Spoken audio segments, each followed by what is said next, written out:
He's joining us from, Dr. Harold is joining us from CMC Vellore Bagayam campus. He's a dentist by profession. இன்றைக்கும் அவர் வந்து he's working for the EMFI, Evangelical Medical Fellowship of India, state coordinator இருக்காங்க, Tamil Nadu and Pondicherry chapter. Over to Dr. Harold. Thank you. கர்த்தருடைய பரிசுத்த நாமத்தினால எல்லாருக்கும் my greetings. ஏன்னா இந்த ஆப்பர்ச்சுனிட்டிக்கு நான் அழைத்த சசியானந்த் மிக்க நன்றி. அவங்க சொன்ன மாதிரி நான் இப்போ வந்து இந்த evangelical medical fellowship of India அப்படின்னு ஒரு ஆர்கனைசேஷனில் ஒர்க் பண்ணுறேன். So 50 years ago, 1974, during the Jubilee celebrations of 25-year celebrations of UESI, Indian நற்செய்தி மாணவர் இயக்கம், அதுல இருந்து to work among the medical and dental ஸ்டூடெண்ட்ஸ்க்காக ஒரு சின்ன குழுவை பிரித்து அன்றைக்கு அர்ப்பணிக்கப்பட்ட குரூப் தான் இந்த evangelical medical fellowship of India. So mainly work among the medical and dental college students. So அதில் இன்னைக்கு தமிழ்நாட்டில் மட்டும் ஒரு 107 காலேஜஸ் இருக்குது. Medical college, dental college, government, private எல்லாம் சேர்த்து. அதே மாதிரி பாண்டிச்சேரியிலையும் ஒரு 11 காலேஜ் இருக்குது. ஸோ இஎம்எஃப்ஐயோட ஒரு same values as UESI, evangelism, fellowship, witness and missions. இது கூட வந்து pro poorness and ethical practice, இதெல்லாம் வந்து we try to teach the students.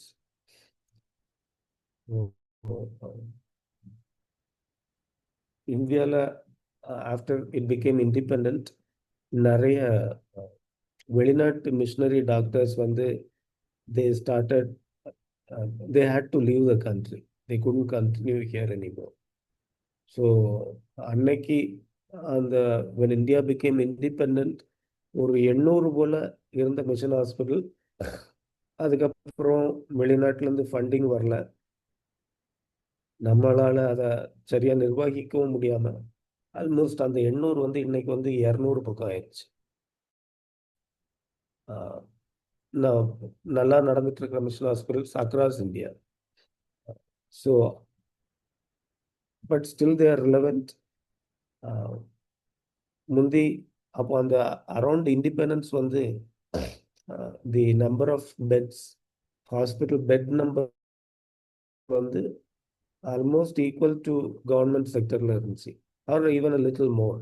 அது படிப்படியாக குறைஞ்சி இன்னைக்கு வந்து so the private sector has mostly shared space with the Christian hospitals. But எவ்வளோ அது வந்து புவர் ஃப்ரெண்ட்லியாக இருக்குது அப்படின்னு தெரியல நமக்கு. Definitely in Tamil Nadu the government sector is doing well. But as we go northward, ரீசெண்டாக லாஸ்ட் இயர் டாக்டர் சசி எல்லாம் ஒரு ஹாஸ்பிட்டல் ஒரிசா போயிருந்தாங்க. ஐ திங்க் அவங்க எக்ஸ்பீரியன்ஸ் ஷேர் பண்ணியிருப்பாங்கன்னு நினைக்கிறேன். பட் அங்கெல்லாம் வந்து ஈவன் ஆடு மாடோடைய life is considered better than the life of children. So அவங்க கான்செப்ட் எல்லாம் என்ன அப்படின்னா, ஒரு ஆடோ மாடோ விற்றா வந்து இம்மீடியட்டாக காசு கிடைக்கும், few thousands they might get. Whereas குழந்தைய ஹாஸ்பிட்டல் கொண்டு போய் நம்ம அவ்வளோ செலவு பண்ணணுமா, we can always have more children அப்படிங்கிறது ஒரு கான்செப்ட். ஸோ அவ்வளோ தான் they ascribed value to human life. This is part of Orissa. நாங்கள் அந்த இடத்துல ஒரு 10 வருஷம் நானும் ஒய்ஃப் பிள்ளைங்க இருந்தோம். இப்போ நான் this is my 6th year working with evangelical medical fellowship of India. அண்ணன் சொன்ன மாதிரி நான் வந்து டென்டிஸ்ட் ஆகிறதுக்கு படித்தேன். அப்புறம் மேலே மேக்ஸிலோஃபேஷியல் சர்ஜரி. நாங்கள் இருந்த இடத்துல முந்தி நிறைய கரடி வரும், அது முகத்தில் மட்டும்தான் அடிக்கும். ஸோ எனக்கு I had some interest towards that, fixing the broken faces. So I Post-graduation, I did in maxillofacial surgery. And then I continued to work in Orissa. So with that introduction, this is who I am and what I am doing now. And by the great grace and mercy of God, கடவுளுக்குள்ளால இன்னைக்கும் இருக்கிறதுக்கு அவருடைய கிருபை என்னையும் எங்க குடும்பத்தையும் தாங்கிட்டு வருது. Thank you for praying for me also. And Dr. Sashi சொன்ன மாதிரி broken English, broken Tamil எல்லாம் கலந்து I will try to speak. இன்னைக்கு for the brief meditation, the portion I took is the parable of the rich fool. So in the church, I've been speaking on parables as a series. So I thought it might still be relevant today for us as we seek. Before we go in, I'll say a small prayer. God, as we come together around your word, may there be clarity. Like the sister prayed for me, hide me, O Father, and may your words be spoken to quicken our hearts to be in your service. In Jesus' name I pray. Amen. I'm reading from the New King James Version, English. லூக்கா 12:13 வரைக்கும். Then one from the crowd said to him, Teacher, tell my brother to divide the inheritance with me. But he said to him, Man, who made me a judge or an arbitrator over you? And he said to them, Take heed and beware of covetousness, for one's life does not consist in the abundance of the things he possesses. Then he spoke a parable to them, saying, The ground of a certain rich man yielded plentifully. And he thought within himself, saying, What shall I do, since I have no room to store my crops? So he said, I will do this. I will pull down my barns and build greater, and there I will store all my crops and my goods. And I will say to my soul, Soul, you have many goods laid up for many years. Take your ease, eat, drink, and be merry. But God said to him, You fool, this night your soul will be required of you. Then whose will those things be which you have provided? So is he who lays up treasure for himself and is not rich toward God. So in the ஊமையில தமிழ்லயோ பார்த்தா அந்த கடைசி வசனம் is the crucial one. தேவனுடத்தில் ஐஸ்வர்யவானா இராமல் தனக்காகவே பொக்கிஷங்களை சேர்த்து வைக்கிறவன் இப்படி இருக்கிறான். So what does it mean to be rich toward God? கண்டிப்பா அப்ப இதோடைய ஆப்போசிட் தான் should be what it means to be rich toward God. So in the parable, in the passage உடைய கான்டெக்ஸ்ட் பார்த்தா Jesus Christ was teaching and அவருக்கு சீஷர்களுக்கு முக்கியமா இதுக்கு இந்த வசனத்துக்கு மேல உள்ள வசனத்தை பார்த்தா உங்களை when you go and preach உங்களுக்கு என்னெல்லாம் நடக்கும், அப்போ நீங்கள் பேச வேண்டிய வேளை பரிசுத்த ஆவியானவர் அந்நேரத்திலே உங்களுக்கு போதிப்பார். இதுக்கு immediately preceding verse. இதுக்கு முந்தின சாப்டர்ல there is the Lord's Prayer, and then Jesus drives out the evil spirit. அதுக்கப்புறம் then he talks to, or rather rebukes the religious leaders. அந்த கான்டெக்ட்ல அவ்வளவு சீரியஸா பேசிட்டு இருக்கும்போது திடீர்னு ஒரு மனுஷன் இப்படி உள்ள வர்றான், எங்க அப்பாவுக்கு ப்ராப்பர்ட்டிய எனக்கும் என் பிரதருக்கும் நடுவில் பிரிச்சு கொடுங்க அப்படின்னு சொல்லி வர்றான். So what is that mindset of that man? அவன் நினைச்சிருப்பான், இது இருந்தாதான் என்னால வாழ முடியும்னு நினைச்சானா தெரியல, இது என் கையை விட்டு போயிடுச்சுன்னா எனக்கு என்ன ஆகும் அப்படின்னு நினைச்சிருக்கலாம். Possibly it was a rightful thing. And ஆனா அந்த கூட்டத்துல இயேசுவானவர் அவ்வளவு சீரியஸா பேசிட்டு இருந்தத அவனால கேட்க முடியாம இந்த விஷயம் அவனுக்கு தடங்கலா இருந்துச்சு. அந்த இன்னொரு ஊமை அந்த நிலத்தில் விழுந்த விதை அந்த 1, 30, 60, 100 பலன் கொடுத்த கதையில பார்த்தா there was a group where the seeds fell along the way. போற பாதையிலே விதைகள் விழுந்து அது உள்ள போய் கிரியேட் செய்ய முடியாம அதை சாத்தா வந்து எடுத்துட்டு போயிடுவான் அப்படின்னு சொல்லி ஏசப்பா சொல்லுவாங்க. This man was somewhere around that category. அவனுக்கு அதை இதெல்லாம் பற்றி யோசிக்கவே முடியாத அளவுக்கு he had another thing which was top priority for him, which didn't allow him to enjoy or munch through what was spoken. So அவனுக்கு சுச்சுவேஷனை எக்ஸ்பிளைன் பண்ணுறதுக்காக அப்பா அப்படி இல்லை, அந்த இன்ஹெரிட்டன்ஸில் தான் உனக்கு எல்லா ஜீவனும் இல்லை அப்படின்றத எக்ஸ்பிளைன் பண்ணுறதுக்காக ஏசப்பா இந்த பூமியை சொல்லுவாங்க. இந்த நான் வாசித்த அந்த இங்கிலீஷ் டிரான்ஸ்லேஷனில் beware of every form of covetousness அப்படின்ற வார்த்தை யூஸ் பண்ணியிருக்கேன். தமிழில் வந்து எல்லா விதமான பொருளாசையை குறித்து எச்சரிக்கையாக இருங்கள்னு இருக்கு. பட் அந்த இங்கிலீஷ் வேர்டை வந்து டிரான்ஸ்லேஷன் பார்த்தா என்ன போட்டிருக்குன்னா greedy for the things of others. அதுக்கும் இந்த பேரபிளுக்கும் என்ன சம்மந்தம் அப்படின்னா, ஐ டோன்ட் நோ இந்த மேன் வந்து அவன் கூட வேலை செய்தவங்களை குறித்து கரிசனையா இருந்தானான்னு தெரியல. இன்னொரு வார்த்தை இருக்கு, the land of a certain rich man அப்படின்னு சொல்லி. மீனிங் இவன் ஆல்ரெடியே இவன் ஐஸ்வர்யவானா தான் இருக்கிறான். So he's been in the business for long. அவனுக்கு எப்போ விதைக்கணும், எப்போ உரம் பண்ணணும், எப்போ களை பிடுங்கணும், எல்லாமே ஹீ ஹேஸ் அ ஸ்ட்ராட்டஜி. அது இல்லாமல் அவனுக்கு வந்து இவ்வளோ வந்திருக்காது. ஸோ பாசிபிளி ஹீ தாட் எல்லாமே என் கையின் கிரியை. And he did not take in to account காலத்தில் மழையை தர்ற கடவுளை வந்து இந்த பிக்சர்லேயே வரல. டெய்லி காலையில் சூரியன் உதிக்க வைக்கிறாரு, சாயங்காலம் he brings the cool to place. அதை கடவுளை பற்றி அவன் நினைக்கல.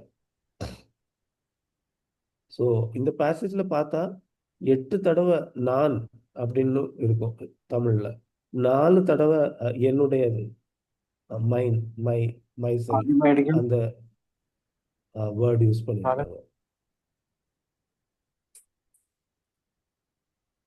ஸோ 2 ஃபண்டமெண்டல் இஷ்யூஸ் இந்த ஆள் எங்கே இக்னோர் பண்ணா அப்படின்னா, தி காட் ஃபேக்டர், கடவுள் பற்றி அவன் யோசிக்கவே இல்லை.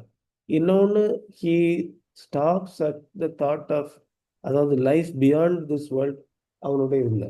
அவன் என்ன சொல்கிறான் அப்படின்னா, ஈட், ட்ரிங்க் அண்ட் மேக் மெரி. அதுதான் இங்கிலீஷில் யூஸ் பண்ணியிருக்கு அந்த வேர்ட். என் ஆத்மாவுக்கு சொல்லுவேன், என்ன சொல்லுவேன் அப்படின்னா, வசனம் 19 போட்டிருக்கு, நீ புசித்து குடித்து இளைப்பாரி பூரிப்பாயிரு. இன்னும் இதே வசனம் வந்து அப்போஸ்தலர் பவுல் வந்து என்ன சொல்றாரு அப்படின்னா, 1 கொரிந்தியர் 15வது அதிகாரத்துல அவர் வந்து அந்த ரிசரக்ஷன், அதாவது உயிர்த்தெழுதலை பத்தி சொல்லும்போது மக்கள் வந்து இப்படிதான் இருப்பாங்க. இதே வார்த்தையை அவரும் யூஸ் பண்ணியிருப்பார் இங்கிலீஷ்ல. let us eat, drink and make merry, for tomorrow we die.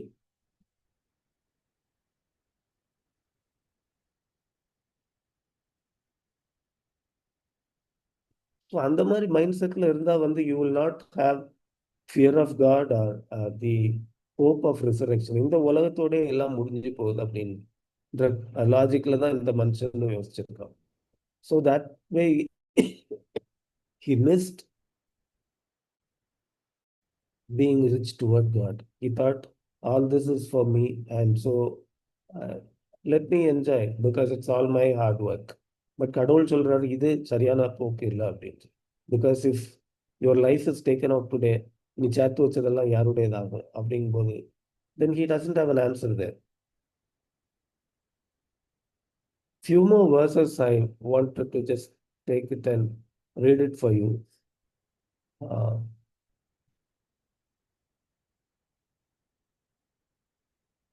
பிரசங்கி சாலமன் ஞானி எழுதின புக்கு.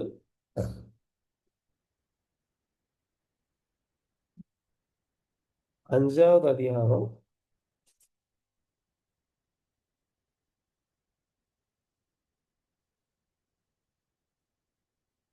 10வது வசனத்திலிருந்து. பணப்பிரியன் பணத்தினால் திருப்தி அடைவதில்லை, செல்வப்பிரியன் செல்வ பெருக்கினால் திருப்தி அடைவதில்லை, இதுவும் மாயையே. பொருள் பெருகினால் அதை தின்கிறவர்களும் பெருகுவார்கள், அதை உடையவர்கள் தங்கள் கண்களினால் அதை காண்பதே அன்றி அவர்களுக்கு பிரயோஜனம் என்ன? இங்கிலீஷ்ல it is even more dramatically written. Those who love money will never have enough. How meaningless to think that wealth brings true happiness. The more you have, the more people come to help you spend it. So what good is wealth except perhaps to watch it slip through your fingers? So எல்லாம் இருந்த ஞானி கடைசியில towards the end of his life, he realizes that this cannot bring joy in this world unless it is used for the right purposes.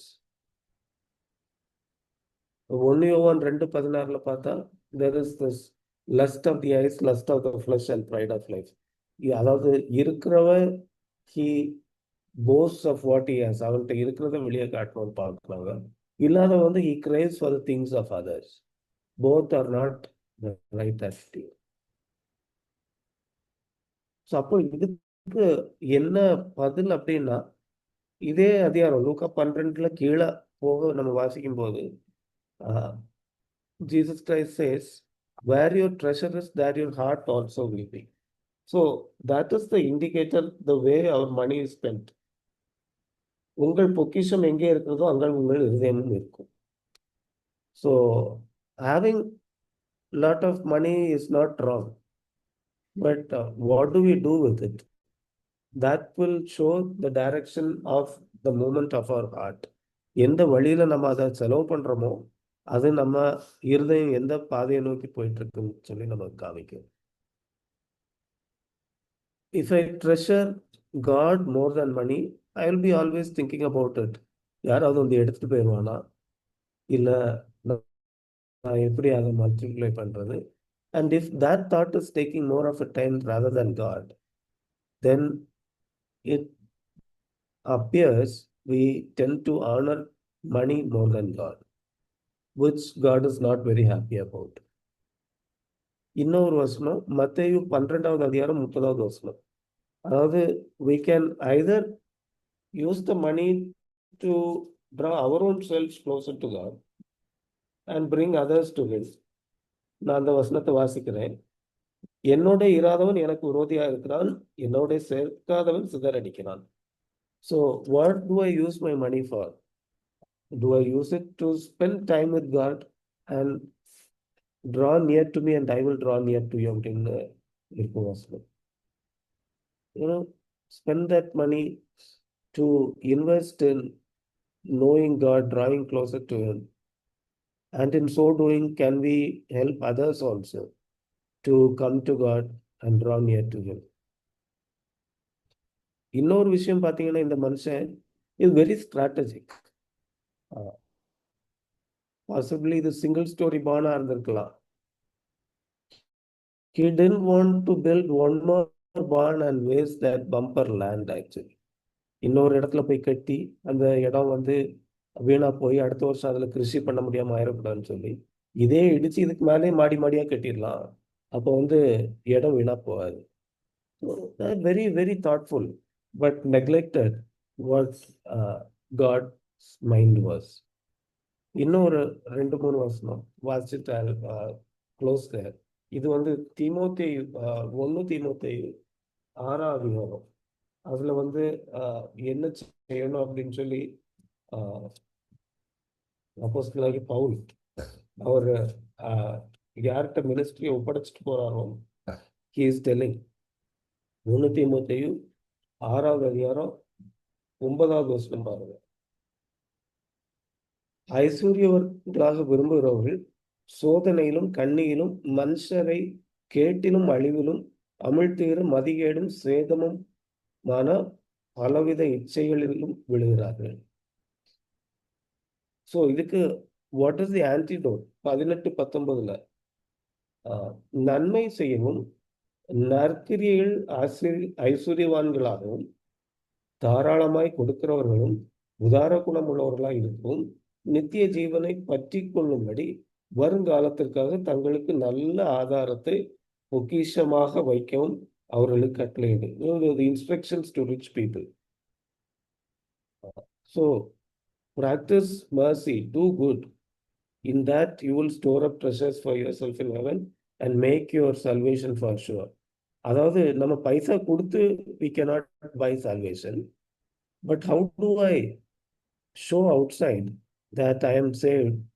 Is again, it will be revealed in the way how I use my money.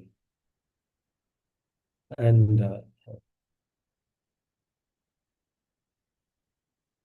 that was the instruction Apostle Paul வந்து Timothy விட்டு to tell the rich people, because obviously the people getting rich is also a blessing from God. One very great example is the Arimathea Uran, Joseph of Arimathea. He was a rich man. He was in the council of the Jews. And then he followed Christ secretly, it says. Finally, he comes out openly and offers his tomb to Jesus Christ. And he buries the body of Christ along with another secret disciple in royalty. அவ்வளவு Merck போட்டாங்க அப்படின்றது, which was like the கிங்ஸோட பாடியை எம்பாம் பண்றதுக்கு use பண்ணாங்களோ அவ்வளோ. So being rich is not the problem. But then if my focus is only that, and to secure my future, to plant my hope on that someday this riches will help me out, that is where the problem is. Even Christ himself, this was the temptation that was offered to him.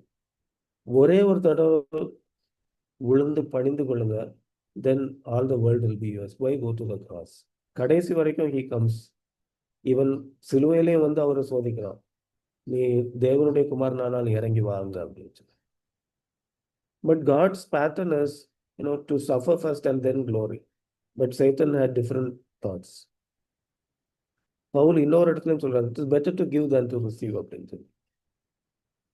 And then Paul again writes in Philippians,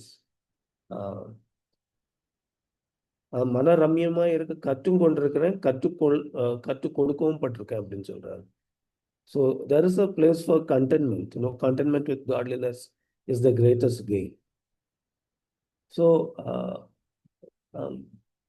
மோசே வந்து சொல்றாரு சங்கீதம் 90ல, teach us to number our days so that I might gain a heart of wisdom.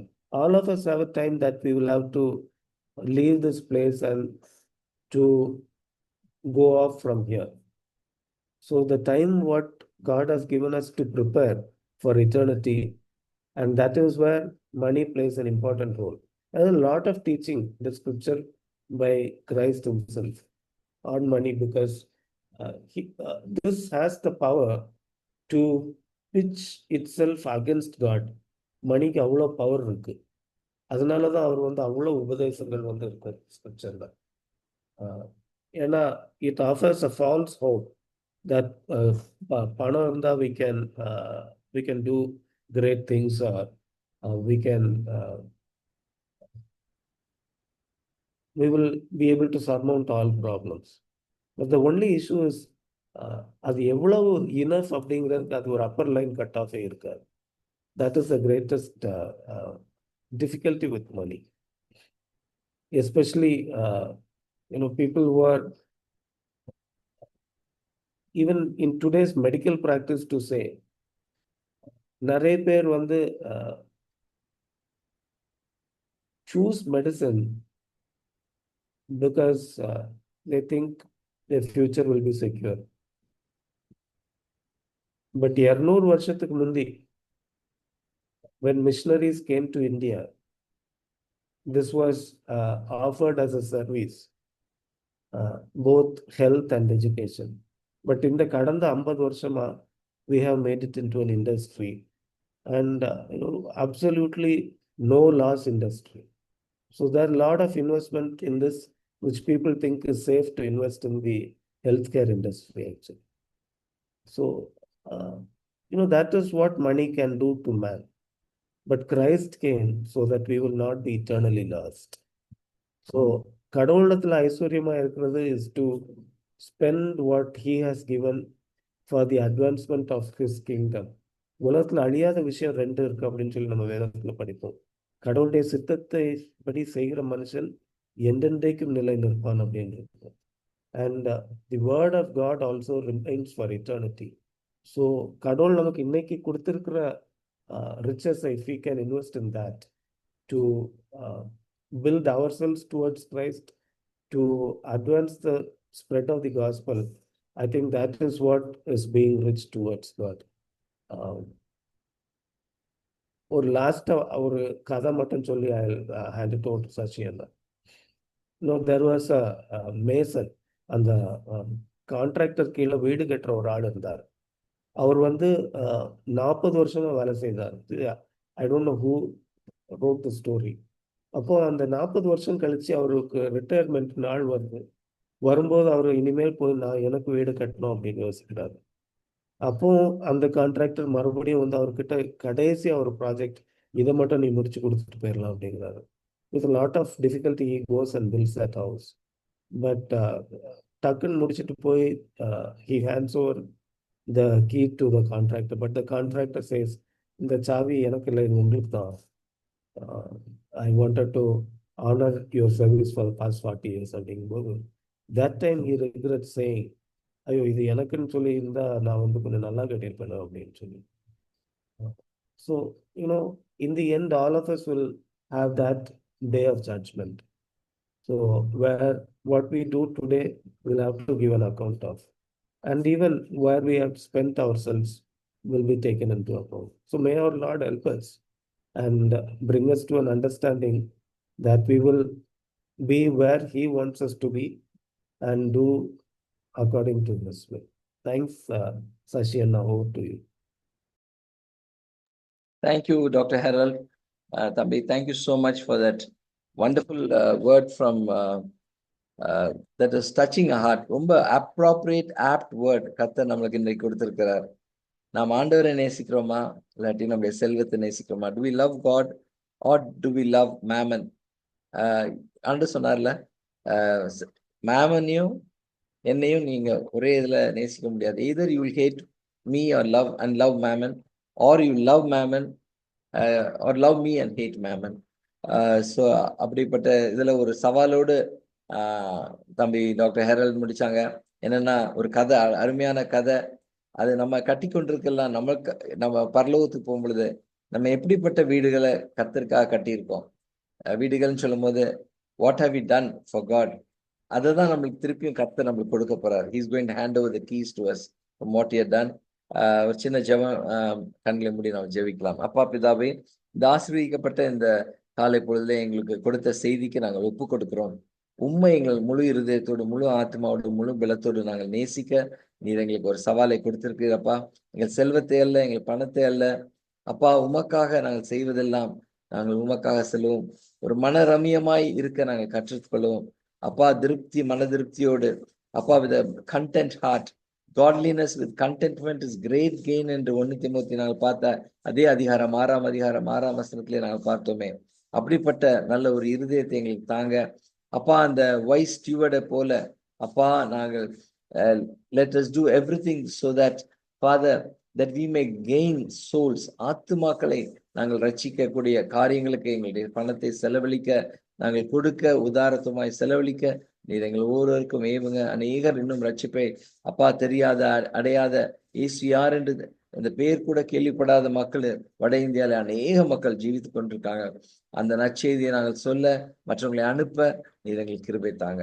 இந்த செய்திக்கு நாங்கள் ஒப்பு கொடுக்கிறோம். செய்தி கொடுத்த நம்முடைய அருமையான மகன் டாக்டர் ஹெரால்டையும் அவருடைய மனைவி டாக்டர் சுகிதாவையும் அருமையாய் தந்த 2 பிள்ளைகள் அப்பா, சாம் அண்ட் ஜெஸ்ஸி, இவங்க 2 பேரையும் ஆசீர்வதிங்க. இந்த 4 பேரையும் கரத்துல ஒப்படைக்கிறவங்க வந்து இந்த சிக்காகோ பிரேயர்லன்ஸ் நடத்தி கொண்டிருக்கிற அருமை பாஸ்டர் அனிஷ்காவும், அப்ப வந்திருக்கிற ஒவ்வொரு நம்முடைய பிள்ளைகளுக்கு ஆசீர்வதிங்க. வரப்போற நாட்கள் இன்னும் அநேகர் இதில் கலந்து கொண்டு நாமம் மகிமைப்படுதா என்று சொல்லி இயேசு ராஜாவின் நாமத்திலே கெஞ்சி மன்றாடி கேட்டுக்கொள்கிறோம். ஜீவனுள்ள நல்ல பிதாவே, ஆமென். நாம் ஆசீர்வாதத்தை பெற்றுக்கொள்ளலாம். கர்த்தர் உன்னை ஆசீர்வதித்து உன்னை காக்க கடவர். கர்த்தர் தம்முடைய முகத்தை உன்மேல் பிரகாசிக்க பண்ணி உன்மேல் கிருபையா இருக்க கடவர். கர்த்தர் தம்முடைய முகத்தை உன்மேல் பிரசன்னமாக்கி உனக்கு சமாதானம் கட்டளையிட கடவர். ஆமென்.